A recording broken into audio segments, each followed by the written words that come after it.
여러분 안녕하세요. 미혼의 집입니다. 오늘은 제가 사각형 조각으로 만든 가방을 소개시켜 드릴게요. 먼저 저는 파일을 6×6으로 잘라서 준비했어요.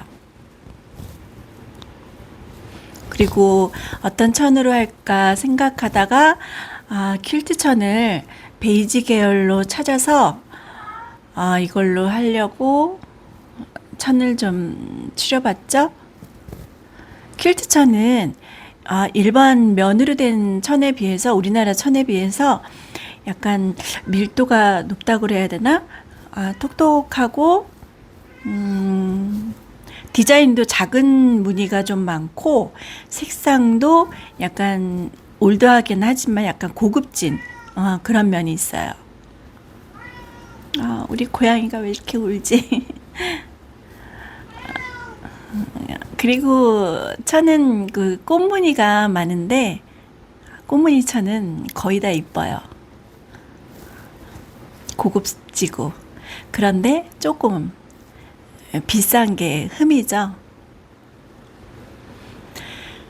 그래서 저는 가끔 온라인으로 천을, 면으로 된 천을, 조각천을 좀 사긴 하는데, 색상이 좀 촌스럽기도 하고, 그리고 좀 흐느적된다고 해야 되나? 약간 얇아요.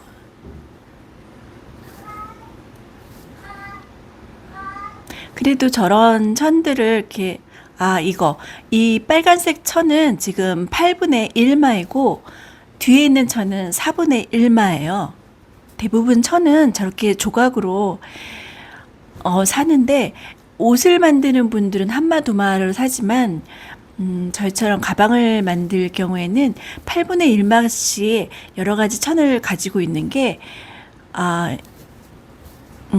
훨씬 더 좋은 거 같아요. 다양하게 가지고 있을 수 있고, 물론 저렇게 보면 촌스러울 수 있는데 저것도 어떻게 배치하느냐에 따라서 또 이뻐질 수 있으니까 굳이 퀼트천을 사지 않아도 예쁜 가방은 많이 만들 수 있어요. 이건 제가 여러분들한테 가방을 어떻게 만들 것인가 이해를 시켜드리기 위해서 제가 A4 용지에 그림을 한번 그려봤어요. 6×6의 정사각형이고 맨 위쪽은 그 정사각형을 반으로 자른 삼각형인데, 삼각형이 8개 그리고 사각형이 쉬운 2개가 필요해요. 그만큼 필요하지만 자를 때, 재단할 때는 좀 넉넉하게 많이 자르는 게 색을 배치할 때 훨씬 쉽고 좋은 것 같아요. 6×6이 아니더라도 7×7이나 8×8도 충분히 할 수 있는데 그럼 가방이 좀 커지겠죠? 저 만든 가방은 제가 좀 키가 작은데 저가 들기에 좀 맞는 가방이더라고요. 저거는 제가 샘플로 천을 잘라서 한번 만들어 봤는데 바닥에 저 삼각형 모양이 저렇게 이어져서 바닥이 될 거예요. 항상 저렇게 닿는 부분을 생각해서 색상을 배치하고, 또 옆에 양쪽 사선으로 된 저 부분의 사각형도 서로 같은 천이 배열이 되지 않게끔 좀 맞춰서 저 부분을 색상을 생각을 해 보면서 색상 배치를 하셔야 해요. 꾸밀 때도 이거는 공구르게 할 거고, 바닥과 옆부분은 공구르게 할 거고, 맨 윗부분은 안감을 조금 남겨서 바이어스 처리를 해서 할 거라, 위쪽 안감 천을 한 3cm 정도 여유분으로 남겨서 재단을 하셔야 해요.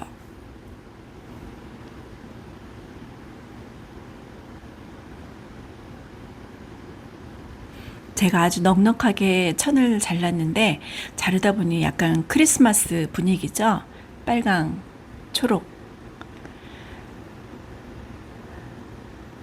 뭐 천이 어울린다, 안 어울린다 그런 게 중요한 게 아니라 대충 봐서 안 어울린다 싶으면 밝은색 천을 그 가운데 배치를 해가면서 하면 대충 어울리더라고요. 꼭지점을 잘 맞추고 저렇게 이제 홈질 할 거예요.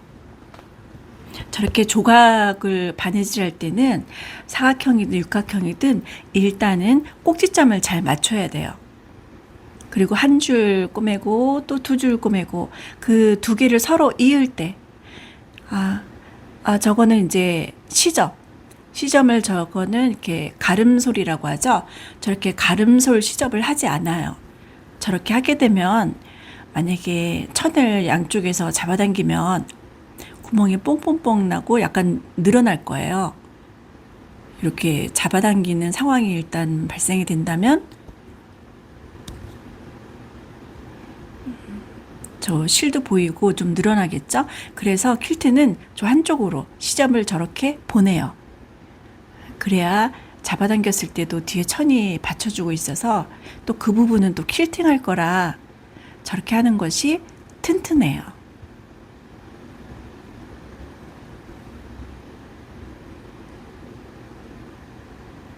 시접 없는 쪽을 또 퀼팅하면 쉬우니까. 그리고 저 한 줄 하고 두 번째 줄을 이제 서로 이을 때 꼭지점이 이제 네 부분이 맞는 데가 있죠? 이쪽 줄 저쪽 줄. 그 부분은 바늘을 한 바퀴 이렇게 돌려서 꼬매주면 그 부분이 튼튼해져요. 그리고 하나하나 조각을 이을 때마다 손톱으로 이렇게 꾹꾹 눌러가면서 손톱 다림질도 해주시고, 이거는 이제 제가 다 이었어요. 이어서 다리미로 시접 정리를 깔끔하게 해주고, 뒤에 이제 접착솜을 붙였죠? 접착솜을 붙이고 시접이 천만 있으니까 좀 약할 것 같아서 실크 심지를 길게 잘라서 그 시접 부분에 위에 붙여줬어요. 그래서 저렇게 양쪽 부분과 바닥만 바느질을 하고, 입구 쪽은 천을 한 3cm 남기고 그쪽은 입구 쪽은 바느질 재봉틀을 하지 않아요. 그 부분은 이렇게 바이어스 처리해서 바깥으로 할 거라 거기 하지 않고 바닥 그리고 양쪽 이렇게 재봉틀로 해야 튼튼하니까 일단 재봉틀로 하고, 저 삼각형 저런 부분은 가위밥을 아주 정교하게 가깝게 그렇게 해야 뒤집었을 때 그 부분이 주름이 잡히지 않아요. 코너도 가위로 자르고, 저 윗부분을 박지 않았잖아요. 그래서 이제 그걸 뒤집으면 저 모양이 되죠.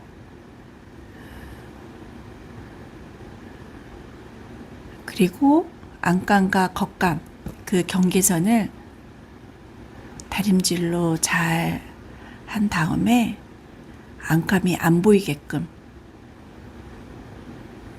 다려주고 있어요.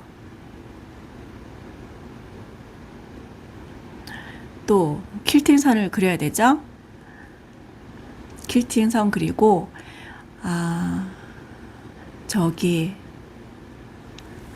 조각 이은 부분, 저 부분도 퀼팅을 전체 다 할 거고, 시접 없는 쪽을 그쪽을 퀼팅을 다 해줘야 튼튼하니까 거기 부분 퀼팅 해주고, 또 아까 퀼팅 선 그린데 거기도 퀼팅 해주고, 이거는 이제 매듭, 마지막에 매듭을 하게 되면 매듭을 가깝게 묶지 말고 한 2mm 정도 남기고 매듭을 저렇게 묶어요.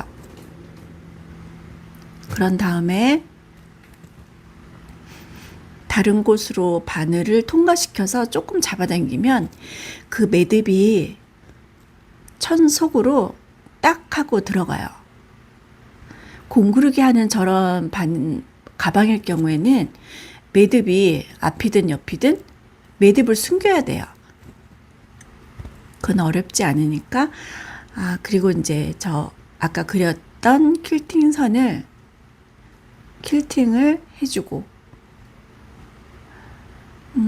저게 바느질이 뭐 이쁘게 해야 한다는 그런 스트레스 받지 마시고 편하게 TV 보면서 바느질을 하세요. 퀼트 가방은 아무리 바느질을 못해도 만들어 놓으면 정말 이뻐요. 어떤 그런 마법 같은 힘이 있는 것 같아요. 저렇게 만들어 놓으면, 완성만 시켜 놓으면, 중간 정도엔 좀 불안하거든요. 이게 어떻게 될까? 이게 어떤 모양이 될까? 이 색상은 맞을까? 하고 막 불안한데, 만들어 놓으면 어쨌든 이뻐요. 이게 바닥에 그 삼각형, 그 모양을 이제 공구르기 하죠. 공구르기 할 때는 좀 꼼꼼하게, 이거는 공구르기의 의미도 있지만 좀 바닥이기 때문에 단단해야 돼요. 일반 공구르기하고는 다르게 이 가방을 공구르기 할 때는 아주 튼튼한 실로 꼼꼼하게 공구르기 하셔야 돼요. 사선인 이 부분도 공구르기를 했어요. 그리고 안쪽도 바깥쪽에만 공구르기 하면 안쪽이 또 벌어지거든요. 안쪽도 여기는 좀 설렁설렁하고, 그리고 위쪽도 천을 약간 남기고, 저렇게 정리를 해줍니다. 그리고 저 부분을 접고 또 접어서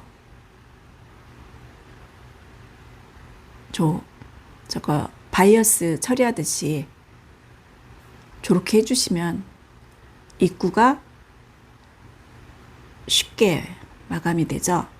그 대신에 저렇게 만들게 되면 이제 손잡이는 바깥쪽으로 달아야 돼요. 저렇게 공구르기 하는 가방의 특징은 매듭을 일단 숨겨야 되고, 그리고 전체적으로 또 공구르기를 해서 참 표가 안 나게 공구르기를 해야 되고, 손잡이를 또 겉에 달아야 되고, 그러나 바느질을 좀 잘하면 안과 밖을 교대로 쓸 수 있어요. 저렇게 만드는 가방은. 퀼트 가방은 대부분 저렇게 만들어요. 요즘에는 거의 제가 전에도 만들었던 거는 안감을 다시 이렇게 따로 제작을 해서 거기에 이으기만 했는데, 저렇게 안감을 같이 꼬매면 안쪽이 좀 톡톡해서 튼튼하고 좋아요. 제가 손잡이는 한 50cm로 잘랐어요. 저거는 1.5cm의 폭의 끈인데, 그거를 잘라서 끝부분이 풀리지 않게끔. 저 라이터도 참 소중해요. 저것도 한두 개 꼭 집에 있으면 쓸 일이 있더라고요. 저 손잡이는 일단 시침을 했어요. 왜냐면 제가 좀 50cm 길게 했잖아요. 대부분 한 35cm 정도 하는데, 이게 토트 가방이 아니라 어깨도 비상시에 어깨도 매면 어떨까 싶어서 좀 길게 했기 때문에 직각인 선보다 약간 손잡이를 약간 옆으로 뉘었죠. 요거는 이제 바닥은 아마 16 곱하기 16으로 해서 이 바깥쪽을 둥글게 자른 것 같아요. 그래서 바닥을 저렇게, 바닥이 물론 없어도 되지만 바닥이 없으면 그 부분이 무거운 걸 들을 때는 이렇게 좀 쑥 삐져나오잖아요. 그게 사실은 자연스러운 가방은 상관이 없는데, 미울 수도 있는 가방이 있어요. 그럴 때는 저렇게 얇은 바닥을 까는 게 좋아요. 아, 이거는 제가 주방에 조명이 환해서 그쪽에 가서 찍어본 거예요.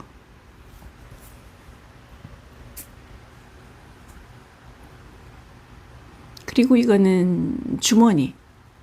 주머니는 아까 많이 잘라놓은 조각이 있어서 그거를 9개 이어서 그냥 꼬매면 좀 야들야들하니까 거기에 실크 심지를 양쪽을 붙여서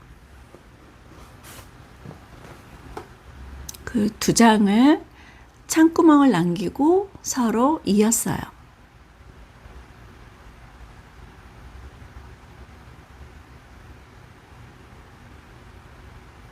어쩌다 보니까 재봉틀을 안 하고 다 손으로 하고 있더라고요. 왜냐하면 처음에 그 조각을 그런 거는 재봉틀로 하게 되면 이 코너가 잘 안 맞아서 조각을 할 때는 손으로 하는 게 더 좀 안심이 되는 것 같아요. 저렇게 창구멍으로 뒤집어주고 또 창구멍은 공구르기로 막고 두 천이 붕 뜨니까 시간도 좀 있고 해서 저 주머니도 퀼팅을 또 했어요. 퀼팅을 하고 안쪽에 적당한 위치 잡아서 바느질 해줬죠.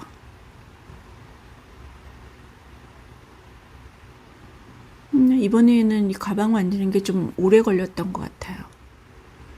손님도 오고 바쁜 일도 있고 해가지고 생각보다 되게 오래 걸렸어요.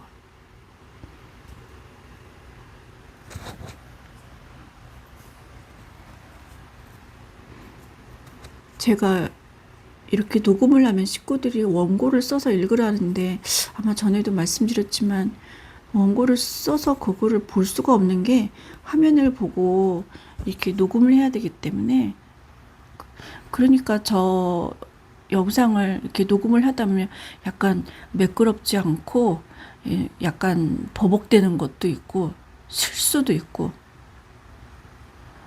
그런 것 같아요. 이번 가방을 남편이 이쁘다 하더라고요. 제가 저번에 마트 갈 때 들고 갔더니 의외로 이쁘다고 좋아해 줬어요.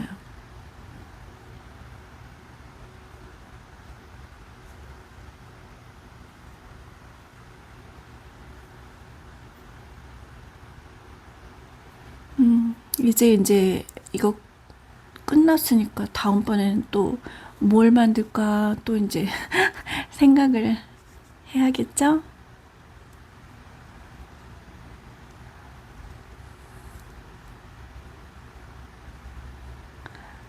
저는 물티슈, 지갑, 그리고 손 소독제,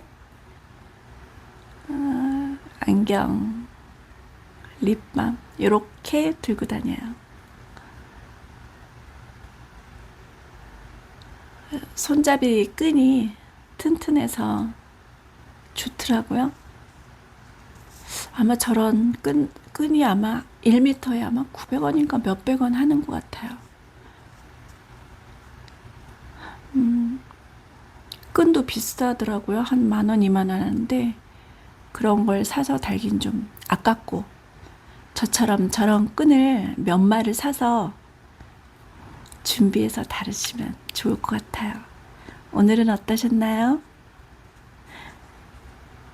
시청해 주셔서 감사합니다. 안녕히 계세요.